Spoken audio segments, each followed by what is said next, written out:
Hello everyone, Assalamu alaikum. This is me, Dr. Amna Usman.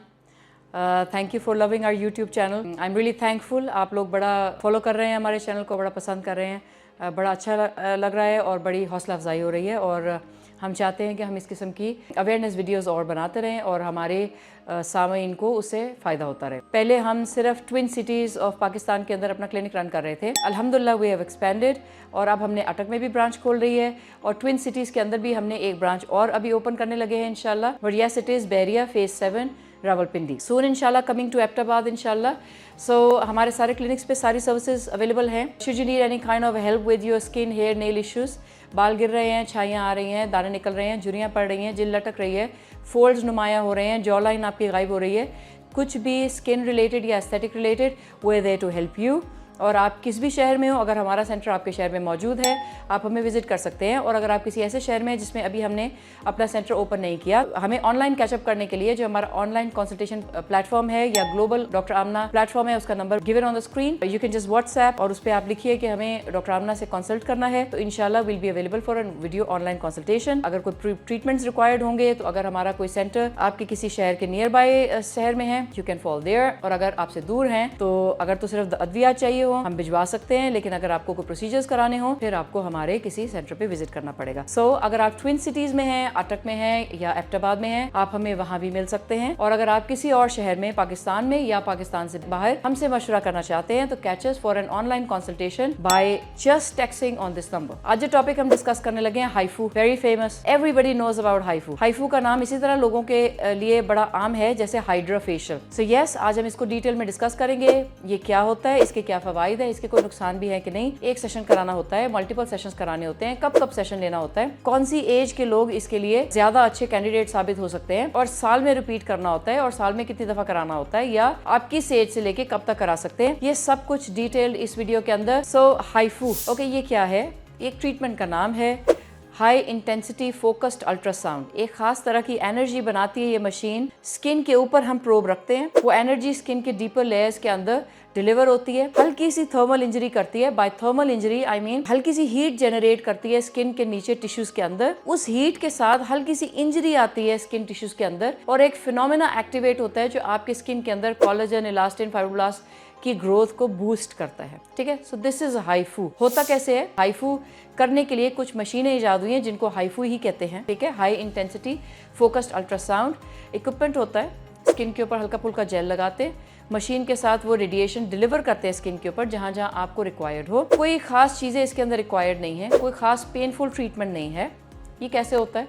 You book an appointment, आप आए, कुछ areas के ऊपर नमिंग क्रीम की भी जरूरत नहीं होती क्योंकि it's not a very painful treatment, लेकिन कुछ एरियाज जहाँ पे बोन है, जहाँ पे जरा आपके दांत हैं, वहाँ के ऊपर आपको नमिंग क्रीम की जरूरत हो सकती है। हल्का फुल्का कहीं कहीं पेन करता है, otherwise is not a very painful treatment, but yes you do feel a sensation for this. Machine को रेडी किया जाता है, आपकी स्किन को क्लीन किया जाता है, आपकी स्किन के ऊपर एक जेल लगाया जाता है जो अल्ट्रासोनिक रेडिएशंस को पेनिट्रेट करने में हेल्प करते हैं स्किन के नीचे टिश्यूज के अंदर, एंड इट इज मैंडेटरी कि वो आपके स्किन के टिश्यू के अंदर जो इंजरी कॉज कर रहा है उसके लिए वो जेल बड़ा कारआमद साबित होता है। आपका सेशन होता है कोई तकरीबन 15 से 20 मिनट लगते हैं, depending on the area, depending on the amount of ageing tissues on the skin. एक सेशन, एक पास करना है, 2 पास करने हैं, 3 पास करने हैं, कितने एनर्जी डिलीवर करने हैं, कितने नंबर ऑफ कितने डॉट्स हमने डिलीवर करने हैं, ये सब कुछ वेरी करता है from patient to patient, depending on the amount of injury और अमाउंट ऑफ एजिंग, या depending on your own age, depending on the size of face. और अगर आपने ट्रीटमेंट सिर्फ फेस पे कराना है या नेक पे कराना है तो इसके ऊपर डिपेंड करता है कि आपका कितना टाइम कंज्यूम होगा। इस ट्रीटमेंट की कोई प्री कंडीशनिंग या पोस्ट कंडीशनिंग तो नहीं है, ना कोई प्री कंडीशनिंग करनी पड़ती है। यानी प्री कंडीशनिंग का मतलब ये है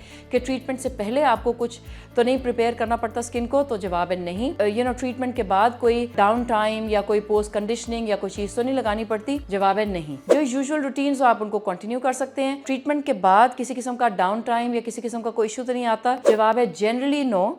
बट यस, हल्की फुल्की पिंक कलर की डिस्कलरेशन या रेड डिस्कलरेशन या हल्की फुल्की सूजन स्किन के अंदर आ भी जाए तो बाय द टाइम आप क्लिनिक से घर पहुंचेंगे वो जा चुकी होती है। But otherwise visible down time is generally not seen after HIFU. What kind of HIFUs are available in the market? कोई टाइप्स हैं हाइफू की या कोई वैरायटीज हैं? यस, हाइफू मैन्युफैक्चरर्स जो हैं दुनिया में बहुत कॉमन है। It's a very common kind of treatment world wide. सब तरह की मशीनें एक ही तरह के काम करते हैं या कोई ब्रांड्स डिफरेंट काम करते हैं। डेफिनेटली जैसे आप सारी दुनिया में चीजें खरीदते हैं हाइफू मेकर्स में भी क्वालिटीज होती हैं, कुछ इक्विपमेंट्स हैं जो कोई खास रिजल्ट्स डिलीवर नहीं कर रहे इन माय ओपिनियन, ठीक है। और वो इक्विपमेंट्स यानी मार्केट के अंदर या पाकिस्तान की मार्केट के अंदर पानी की तरह भरे हुए हैं, बिकॉज वो बड़े प्राइस फ्रेंडली किस्म का इक्विपमेंट होता है और अब तो वो हैंड यूज हाइफूज भी आ गए हैं, लेकिन वो इतने रिजल्ट ओरिएंटेड नहीं होते। और यही वजह है कि बहुत सारे हाइफू क्लाइंट जब हम देखते हैं वो हमें आके बताते हैं कि हमने हाइफू कराया और हमें कोई रिजल्ट नहीं आया। ओके, अगर आप हाइफू कराएं और आपको कोई रिजल्ट नजर ना आए, उसकी कुछ वजूहत हो सकती है। नंबर 1, आप आप राइट कैंडिडेट नहीं थे ट्रीटमेंट के लिए, या आप राइट प्लेस पे नहीं थे ट्रीटमेंट के लिए, या इक्विपमेंट आपका ठीक नहीं था, या अंडर पावर्ड था, या अंडर इक्विप्ड था, तो रिजल्ट्स नहीं आए। A lot of clients who are very unsatisfied with HIFU. It's because HIFU or HydraFacial is the most corrupted treatment in Pakistan. I will consider by corrupted I don't mean anything negative, but by corrupted I mean हर जगह के ऊपर available है, उस जगह पे भी जहाँ पे एक थॉरो अंडरस्टैंडिंग है हाइड्राफेशियल करने की या हाइफू करने की, और उन जगहों पे भी जहाँ पे कोई अंडरस्टैंडिंग नहीं है। But since it's a very price friendly label equipment, तो yes, it can be purchased by a lot of technicians और या कोई सैलॉन्स या कुछ, लेकिन कहाँ करना है, किसको करना है, कितनी डेप्थ रखनी है, कितनी एनर्जी होनी चाहिए, इसकी नॉलेज कम होती है, इसलिए आपको रिजल्ट्स नहीं आते। और सम टाइम ये भी होता है कि बहुत सब स्टैंडर्ड इक्विपमेंट्स होते हैं, because if you open Alibaba and if you open any kind of other websites, तो उनके ऊपर ये इक्विपमेंट्स इजीली अवेलेबल होते हैं, but that doesn't mean they can mark the level of a very branded equipment, और या वो equipment जो दुनिया के बड़े नाम बना रहे हों। They come with a higher price tag, तो वो हाइफूज जो आपको पैकेजेस में मिल रहे हों, जनरली हो सकता है कि उनके रिजल्ट्स आपको कम आए। It's because they are not a very standardized equipment, quality check equipment, जिसकी calibrations हो रही हों और जो आपको rightly वो results deliver करता हूँ। Having said that, how cool is HIFU? कराना चाहिए, नहीं कराना चाहिए, कि आप किस context में बात कर रहे हैं। अगर आप anti aging में बात कर रहे हैं, आपके स्किन पे ऊपर फाइन लाइंस हैं, आपके स्किन के ऊपर माइल्ड किस्म की सैगिंग है, तो yes, there is no harm, आप करा सकते हैं। लेकिन जब हम इसको कंपेयर करते हैं कि इन इंडिकेशंस के साथ अदर ट्रीटमेंट्स अवेलेबल हैं, जब उनको कंपेयर करते हैं तो यहाँ बात आती है कि which is most price friendly and which is most result giving. तो अगर आप प्राइस फ्रेंडली में पैकेजेस को सोचते हैं, तो I think this should not be the right way of thinking while you're choosing for an aesthetic treatment for yourself, because जब आप पैकेजेस खरीदते हैं आपको रिजल्ट आएगा या नहीं आएगा, probably even the technician is not responsible for that, and even you're not responsible for that because you're buying a thing in a package. You've bought 3 treatments, आपने पैकेज का पेमेंट कर दिया और आपको एक ट्रीटमेंट के बाद लगा कि आपको रिजल्ट नहीं आया, then the technician tells you if you're trying another without seeing the result in the first session, तो फिर I think आप गलती कर रहे हैं। लेकिन इसके अंदर एक और भी important बात है कि you need to compare the different kind of treatment options available when you're going for an anti-aging treatment. So if you compare HIFU with some sort of microneedling RF technology treatments, I think they work a lot better than HIFU. I'm not a very big fan of HIFU because of its very limited results. It gives बहुत अच्छे equipments हैं जो आपको result देते हैं, उनकी cost बहुत ज्यादा हो जाती है, नंबर ऑफ सेशंस आपको काफी लेने पड़ते हैं, जो रिजल्ट आता है वो बहुत कम होता है और बहुत थोड़े अरसे के लिए स्टे करता है। But if you compare it with any kind of other microneedling RF treatment, I think the results are way better. Even बाकी चीजों के ऊपर भी रिजल्ट आ जाता है। Okay, so what is the right age of HIFU? Any time after 20-25 आपको लगे कि आपके स्किन में हल्की फुल्की सैगिंग आ रही है, you can think of HIFU, but then you have to compare the other treatment options for you, ताकि आपको प्राइस ब्रैकेट भी और रिजल्ट्स के अंदर भी आप कंपैरिजन ड्रॉ कर सके। Let's quickly take two scenarios. Okay, एक सिनेरियो हमारे पास ये है कि एक 25 years age क्लाइंट है और उसको हल्के फुल्के लग रहा है कि उसको जाउल्स बन रहे हैं और उसको कहीं पुराने एक्ने स्कार्स भी हैं और उसको कहीं पिगमेंटेशन भी है, तो what will you choose, HIFU और microneedling RF? Well, I think I will go for microneedling RF because acne को भी डील कर देता है, स्कार्स को भी ठीक कर देता है, anti ageing, fine line reduction को भी, लिफ्टिंग को भी, स्किन की क्वालिटी को भी बहुत इंप्रूव करता है, so why not going for that. लेकिन अगर एक फेस है जिसके ऊपर और कोई इशू नहीं है, हल्के फुल्के सैगिंग है, आपको हल्के फुल्के फोल्ड्स और हल्के फुल्के जाउल्स नजर आने शुरू हो गए हैं, तो yes, you can go for HIFU, considering कि HIFU is comparatively less painful treatment as compared to microneedling. लेकिन microneedling को भी पेन को मैनेज किया जा सकता है with topical application of numbing creams and numbing sprays and stuff like that. To sum up, HIFU is a very good anti-aging treatment, but not as good as other treatments are. So दुनिया के अंदर भी HIFU, apart from certain clinics and apart from certain salon treatments, बहुत ज़्यादा पसंद नहीं किया जाता, लेकिन there are thoughts on it. It has an anti-aging results. It does help with reduction of fine lines, it does help with a little bit of lifting. When there is a lot of damage, then you'll have to combine a lot of other treatments also. So there you go, HIFU. इसके कोई खास side effects तो नहीं है, because एक internet पे I was just scrolling down and I got to know that people do think that it does cause cancer. So the answer is no, it doesn't cause cancer. It's just a beauty treatment. You can just come in the clinic, go. और इसके फ़ायदे क्या हैं?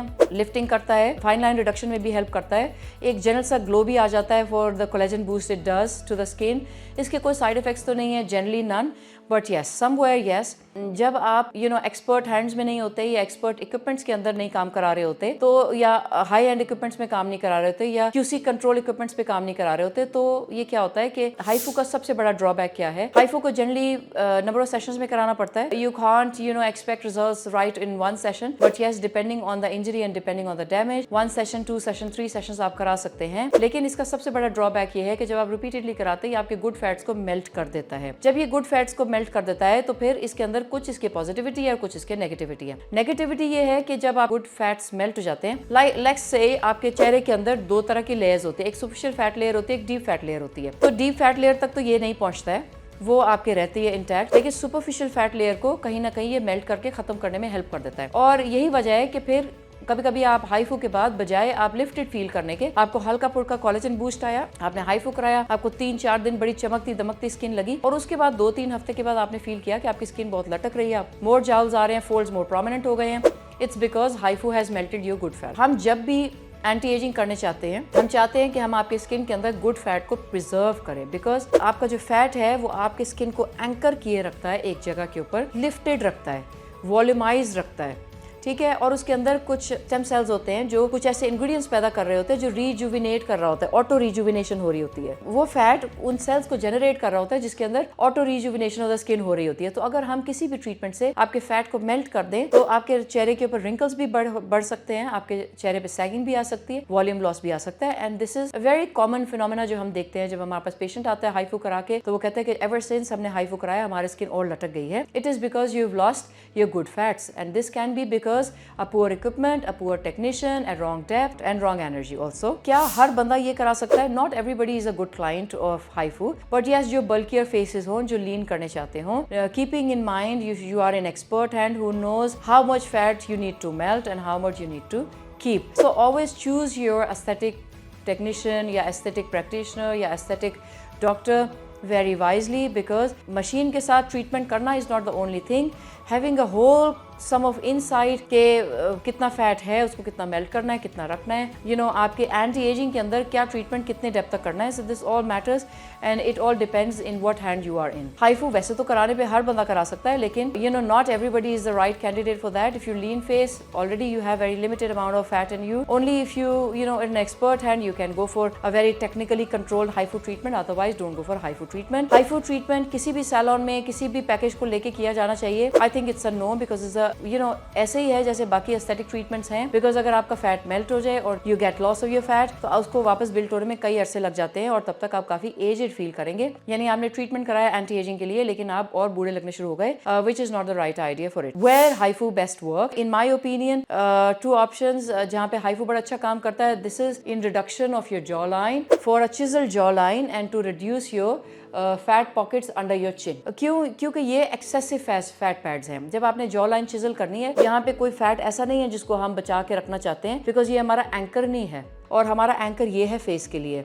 तो हम chisel jaw line के लिए excessive fat को मेल्ट करके इसको चिजल कर सकते हैं. और ये जो आपको फैट पैड होता है एज के साथ बन जाता है चिन के नीचे, डबल चिन, उसको मेल्ट करने के लिए ये बड़ा अच्छा हेल्प करता है. और can it be the only treatment for double chin reduction, और you can add on multiple depending on the amount of fat you have in your double chin. अगर हमें इंजेक्शन लगाने पड़े फैट मेल्ट करने के लिए, तो फिर हमें वो भी लगाने चाहिए. और अगर सिर्फ HIFU से काम बनता हो और इंजेक्शन की जरूरत ना हो, only you can go for HIFU. So overall, in my opinion, when you're talking about HIFU for anti-aging, I like microneedling more. But yes, there are certain areas जो लोग microneedling से डरते हैं या नहीं कराने चाहते हैं, they just want to go for a salon kind of treatment, तो फिर उनके लिए HIFU काम कर सकता है. But then it should be in a very trained technician hand. For in my opinion, for a chisel jawline and for reduction of double chin, it's a great treatment to have. लेकिन that too with a quality controlled equipment, otherwise you won't see any results. HIFU के कितने sessions होने चाहिए? This all depends on कि हमारे client की requirement क्या है. जनरली एक सेशन भी काफ़ी हो सकता है, हो सकता है कभी किसी पेशेंट को रिपीट सेशन की भी जरूरत पड़े। वो रिपीट सेशन कितने अरसे के बाद लिया जा सकता है? Ranging from 3 months to 6 months। इसको 6 weeks 2 months के ऊपर इसलिए हम बहुत ज़्यादा recommend नहीं करते। But then depends के where and what kind of results are we aiming for। But starting with 6 months, 3 months, 6 months के बाद इसके सेशंस रिपीट हो सकते हैं। क्या हाइफू का एक ही सेशन इनफ होता है रिजल्ट्स लाने पे? That also varies with clients to clients and indications and the point where looking out for results. HIFU is a very good treatment. It's a painless treatment, no downtime. You can go home just after the treatment. You can go for it if you're just having an early signs of aging. But if you have a lot of aging signs, sagging, lifting, wrinkles, ये वो, तो फिर आपको multiple treatments और भी इसके साथ combine करने पड़ते हैं. That's all about HIFU. अगर आपको और कुछ जानना है, you can leave a text for us. We'll definitely would love to record another episodes on HIFU, inshallah very soon. Thank you for watching. If you're loving our content, please consider subscribing it. और आप हमारे content को अपने दोस्तों के साथ share कर सकते हैं ताकि वो भी अवेयर हो सकें अपने स्किन ट्रीटमेंट्स के हवाले से। Thank you.